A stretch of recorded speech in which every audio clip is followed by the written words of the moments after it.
राम राम। मैं पंडित इसके मिश्र। जब रिश्तों में तनाव बढ़ता जाता है, क्राइसिस बढ़ते जाते हैं, बात बात पे लड़ाई झगड़े मनमुटाव बढ़ते बढ़ते दूरियां ऐसी बढ़ जाती हैं कि रिश्ता टूटने के कगार पर आ जाता है, ब्रेकअप या तलाक तक की नौबत आ जाती है। तो ऐसी दुर्ग स्थिति का सामना करना पड़ता है, मानो जीवन में अब कुछ ठहराव ही नहीं है, सब कुछ खत्म हो गया है, अब कुछ करने के लिए नहीं है।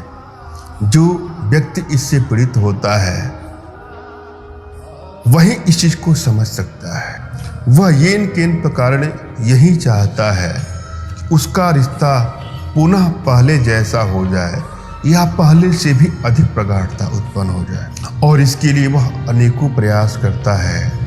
कभी कभी तो अपने प्रयास में सफल हो जाता है, मगर कभी कभी उसको असफलता का भी स्वाद चखना होता है, और इस प्रकार की असफलता से उसके अंदर एक निराशा की ग्रंथि ऐसी उत्पन्न होती है कि उसकी कार्य प्रणाली का काफी ह्रास हो जाता है।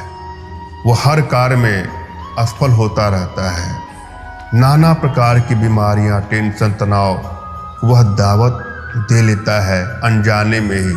अगर आपके जीवन में भी कुछ इस प्रकार की समस्याएं हैं, यह वीडियो आपके इस तरह की समस्याओं का समाधान है। इस वीडियो में मैं जो प्रयोग लेकर के आया हूं वह अपने आप में प्रचंडकारी प्रयोग है।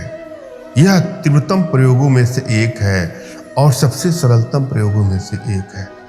जिस पर भी इस प्रयोग को आप आजमाएंगे वह सदैव के लिए आपके वशीकरण पास में, सम्मोहन पास में, आकर्षण पास में बंधा रहेगा। यह प्रयोग मूलतः बहनों के लिए है, माताओं के लिए है, अतः वही इसका प्रयोग करें। जब भी आप कोई प्रयोग करने जाएं तो आपके भीतर वशीकरण पावर का लेवल क्या है, वशीकरण एनर्जी कितनी है, इसको जानना है।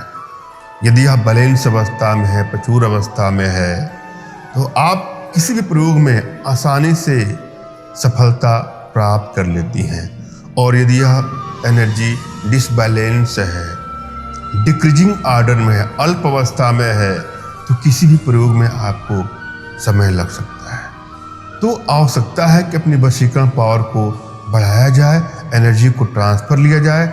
इसके लिए कुछ छोटे छोटे प्रयोग हैं, कुछ छोटी छोटी साधनाएं हैं जिसको आप अपने घर बैठे हमारे माध्यम से सीख सकते हैं। मगर यहाँ पर मैं जो प्रयोग लेके आया हूँ इसको भी आजमाइएगा। यह अपने आप में चमत्कारिक प्रयोग है। इस प्रयोग में 4 अखंडित लौंग की आवश्यकता है। तंत्र के प्रयोग में, टुटकों के प्रयोग में लौंग ऐसा ही लेना है जो अखंडित हो, टूटा फूटा ना हो, ऐसे लौंग का आपको चयन करना है। आपको 4 लौंग लेना है। उसके बाद से अपने इष्ट का स्मरण करना है, उनसे मानसिक रूप से मानसिक आदेश और आशीर्वाद प्राप्त कर लेना है। तत्पश्चात अपने आध्यात्मिक गुरुदेव का भी आपको स्मरण करना है और उनसे भी आपको मानसिक रूप से मानसिक आदेश और आशीर्वाद प्राप्त कर लेना है। यदि आपके आध्यात्मिक गुरुदेव नहीं है तो बिल्कुल निराश होने की आवश्यकता नहीं है। मेरे प्रति कृतज्ञता का भाव, श्रद्धा का भाव, विश्वास का भाव और समर्पण का भाव रखते हुए मुझसे ही मानसिक रूप से मानसिक आदेश और आशीर्वाद प्राप्त कर यह प्रयोग करें, आपको अवश्य सफलता मिलेगी। मुझसे मानसिक रूप से मानसिक आदेश और आशीर्वाद प्राप्त करने के लिए कमेंट बॉक्स के नीचे आपको टाइप करना है कि मुझे आदेश दें, और यदि रिप्लाई में मैं आपको हार्ट का सिंबल या साइन देता हूं तो आप समझिएगा कि आपको आदेश और आशीर्वाद मिल चुका है। इस प्रयोग को आप कर सकते हैं या कर सकते हैं। कमेंट बॉक्स में वही लोग कमेंट करें जिन्होंने चैनल को सब्सक्राइब कर लिया है। यदि आप लोग सब्सक्राइब नहीं किया है तो सब्सक्राइब कर लीजिएगा। जब स्त्री रजस्वला हो तो अपने गुप्तांग में 4 लौंग रखे, उसके बाद उसको सुखा करके बारीक चूर्ण बना करके जिस भी पुरुष के मस्तक पर आप डालेंगे तो वह सदैव के लिए आपके वशीकरण पास में, सम्मोहन पास में, आकर्षण पास में बंध जाएगा। मैंने आप भली बात समझाने का प्रयास किया है। आशा है आप लोग के समझ में आया होगा। फिर भी यदि आप लोग के जीवन में कुछ इस प्रकार की समस्या है तो बिल्कुल निराश होने की आवश्यकता नहीं है। अपना तुरंत का खींचा फोटो हमारे व्हाट्सएप पे मैसेज करें। मैं आप लोग की एनर्जी को रीड करके आप लोग का उचित मार्गदर्शन करते हो सकता है। पढ़ने पर अपने भारतीय विद्याओं के माध्यम से आप लोग का उचित समाधान भी करूँगा। धन्यवाद। राम राम।